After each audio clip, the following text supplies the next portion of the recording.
Hello. So I've been talking a lot online about the hourly rates with regards to ComEd and solar power.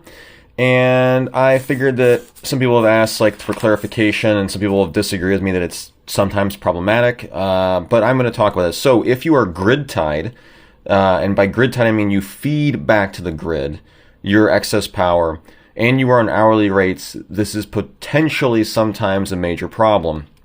So let me explain how most people would be dealing with it. So if you are grid tied and on hourly rates, most of the time you're going to be producing power from probably, around 7, and you might stop producing power around 6 or 7, somewhere in that area, probably in this zone right here. So what happens is you're going to be paying, and you can ignore this row, this is irrelevant, so ignore this row. You're going to be getting paid approximately 4.5, 3.6, 2.6, etc. per kilowatt hour. So let's say at peak time of the day, which usually is going to be in Illinois, is going to be somewhere right around this zone from my experience. And let's take the middle one right here, so 2.6. So let's say you have a system that's 4 kilowatts and you're hitting peak output and you make 4 kilowatt hours somehow in this time. So basically you're getting 2.6 cents per kilowatt hour. So you're going to get 8 and you're going to get times 4. So you're going to get it's like 10.6, I think my math, 6 times 4, 12, 24, 10.4. So 10.4, I'm going to write it here, cents, right? In theory is what your valuation would be. Now let's say you only used 1 kilowatt and you fed back 3, right? So the problem is that if you look down below in this particular day, so you use 1, fed back 3, you use 1, right? So you didn't actually put that into the grid and you fed back 3. So with 3, you obviously get 6, and then you get 3 times that, 12, 18. So then you get 7.8 cents worth of value, right? And my math's wrong, I'm sorry, but I think you'll understand what I'm saying. And that was for 3 kilowatt hours. Okay, so if we go down below, and we were definitely not producing power, at least certainly not this time of year, you can see that they are then billing you 10.5 kilowatt hours, or sorry, 10.5 cents per kilowatt hour.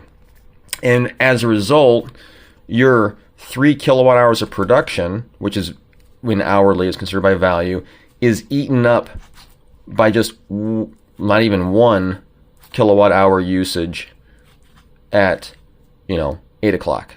So you're essentially giving them power, and they're not going to pay you back the same. Now if you're on the flat rate, this does not apply, it does not matter.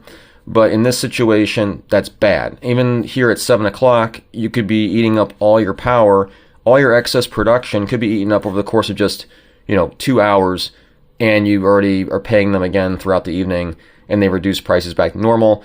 I think this is a typical trend, because if you think about it, the demand, and this is going to follow demand purposes, right? So historically, as solar increases, which is what I think is going to continue to happen, you're going to find your middle range demand is going to be lower, and the prices will get lower most of the time, and then demand will get really, really high when there's no solar production, and they're going to charge more for that. It's common sense, and they're going to make up their difference. Easily are going to do that, and they're going to eat all your extra power. Now if you had a battery, right, you could put that power in the battery, and then that energy is worth this amount of energy. This is a positive instead of a negative. Even better yet, you could take that same battery and you could go up here and charge it in the night when energy is generally low or cheap, or during the day when it's low or cheap, and then use it when it's expensive, which makes the most sense, literally.